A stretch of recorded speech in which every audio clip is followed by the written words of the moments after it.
当你去想你想要的一个房子的时候，你的这个房子位置在哪里？你有几个卧室？还有这个布局是什么样的？显化 manifest。这本书里面有很多讲的非常精彩的部分，比如说 visualization helps us to manifest in another way too. When we start to regularly practice visualizing the things that we want, our brain responds by altering our behavior patterns and our interpretations of our surroundings in line with the imagined goal. 那就是说，当我们开始定期的去练习可视化的时候，我们的大脑就会做出反应。It also becomes more perceptive and open to new opportunities that will align with our visualizations, while filtering out any unwanted information that does not. This means that we can literally prime our brains to drive us towards our desired future.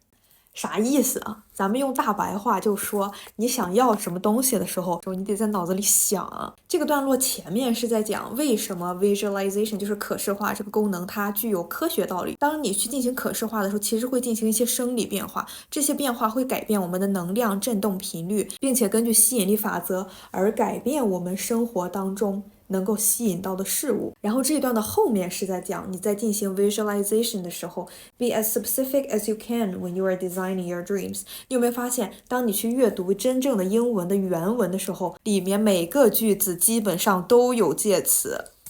这就是为什么很多小伙伴单词也背了，语法也看了，但是就是看文章看一点长东西就看不懂，就是因为介词它引导了非常多的关系，一个句子越复杂，这个句子当中含有的关系就越多，而介词就是嫁接这些关系的那个工具。如果你不能够理解这些工具在这里用作何用的话，那这个句子就是看不懂的。你看我们短短的这几句话，前面是不是说 in line with与什么什么相符 by altering our behavior patterns， 是不是这个 by 表示说通过什么什么样的方式 our interpretations of our surroundings of 是不是一个关系的桥梁。常见的介词我们都已经讲了，你往前翻一翻我的账号介词学习这个系列，我们把介词讲的是多么多么透彻，在你阅读的时候它是多么多么有用。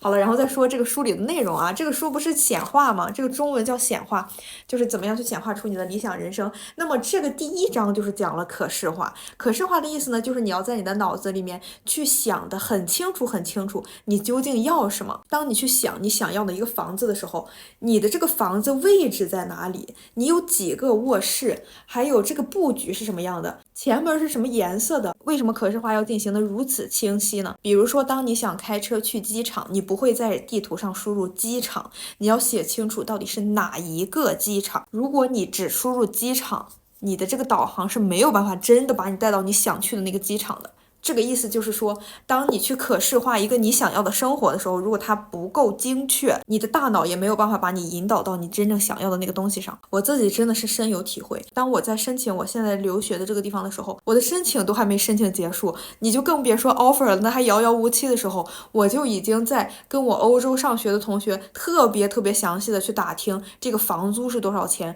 然后生活当中的花销就打听的特别清楚，我就好像在为我已经在那上学做准备了一样。这就是详细的力量。而且如果你看我之前视频的话，我讲过一个故事。几年前我跟我3个好朋友，我们4个人在一个小教室里面就聊天，聊我们将来想住的房子是什么样子的。我的好朋友们的答案我已经不记得了，但是我自己的答案我记得非常清楚。我自己最理想的公寓的样子从来都没有变过，我就是想要一个纯白的装修的一个房子，要从墙壁到橱柜必须全部都是纯白的，一定要那种我一进来就感觉这个家很亮堂很干净很纯白的那种感觉。结果给你看我现在住的地方，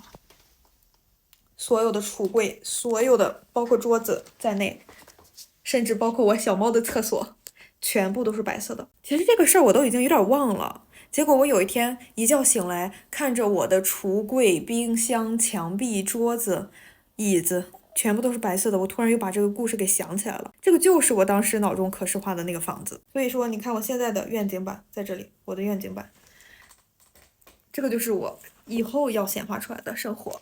所以说嘞，这个显化呀，吸引力法则它不是什么玄学，大家有时间的话也可以看一下这本书。这本书如果你看英文版的话，我跟你讲非常好读，就是纯的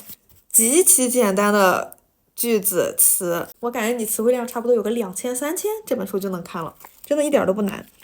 中文版的话也有，中文版这个出版社还之前刚好联系了我，我把它放在评论区。不过这个英文版我确实是很推荐的啊，就是它真的没有什么很复杂的词，没有什么很复杂的语法，正好还提高一下英语，是不是？又能提高英语，又能把自己的生活显化的更好，这不赚了吗？